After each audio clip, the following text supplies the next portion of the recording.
Bonjour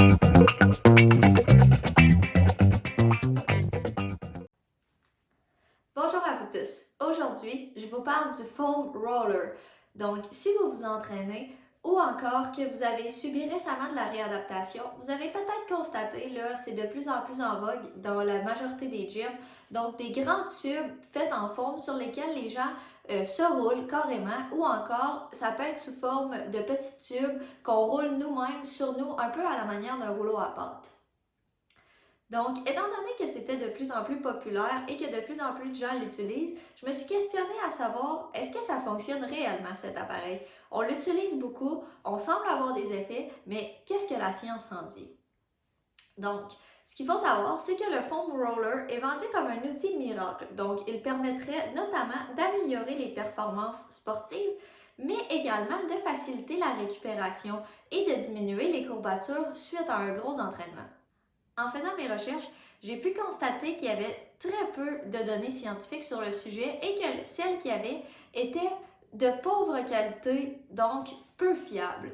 Par ailleurs, on peut attribuer au foam roller des effets physiologiques qui sont non prouvés scientifiquement, notamment l'augmentation de l'apport sanguin, l'élimination de déchets métaboliques suite à un exercice physique, mais également une diminution de l'inflammation au niveau du muscle qui réduirait la douleur et aussi le relâchement myofascial.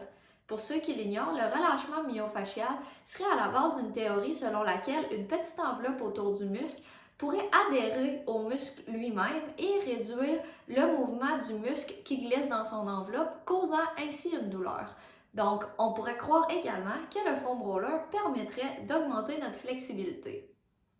Par contre, différentes études ont prouvé le fait que le foam roller ne pouvait pas entraîner ces effets physiologiques, notamment le relâchement myofascial, puisque la pression exercée sur le muscle ne serait pas suffisante pour créer un vrai relâchement au niveau des fascias.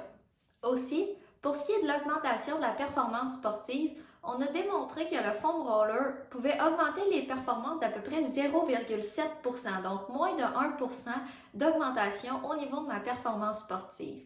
Par ailleurs, une étude précédente démontrait que pour avoir un effet significatif ou pour augmenter nos chances de victoire, il fallait qu'un instrument ou une méthode d'entraînement puisse augmenter nos performances sportives d'environ 10%. Donc, on est très loin d'une augmentation significative au niveau de la performance. C'est sûr que dans les sports de haut niveau, dans l'élite au niveau olympique, on s'attend à ce qu'une petite augmentation puisse faire la différence sur nos rivaux.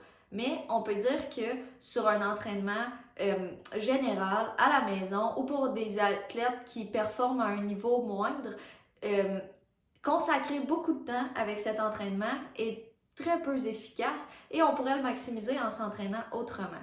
Finalement, les conclusions des études s'entendent généralement pour dire que l'effet physiologique le plus important qui serait ressenti et qui permettrait d'augmenter de 0,7% les performances sportives, mais aussi de diminuer les douleurs post-entraînement, serait surtout causé par le fait que la pression que je vais occasionner sur mon muscle va créer une petite douleur et cette douleur-là, par un mécanisme, va aller atténuer les autres douleurs plus grandes que j'ai avec mon entraînement. Donc, c'est la théorie qu'on appelle la théorie du portillon qui fait que, exemple, si je me cogne sur le coin d'un petit meuble ou quelque chose comme ça, je vais aller frotter mon orteil. C'est un petit peu le même principe, mais à plus grande échelle.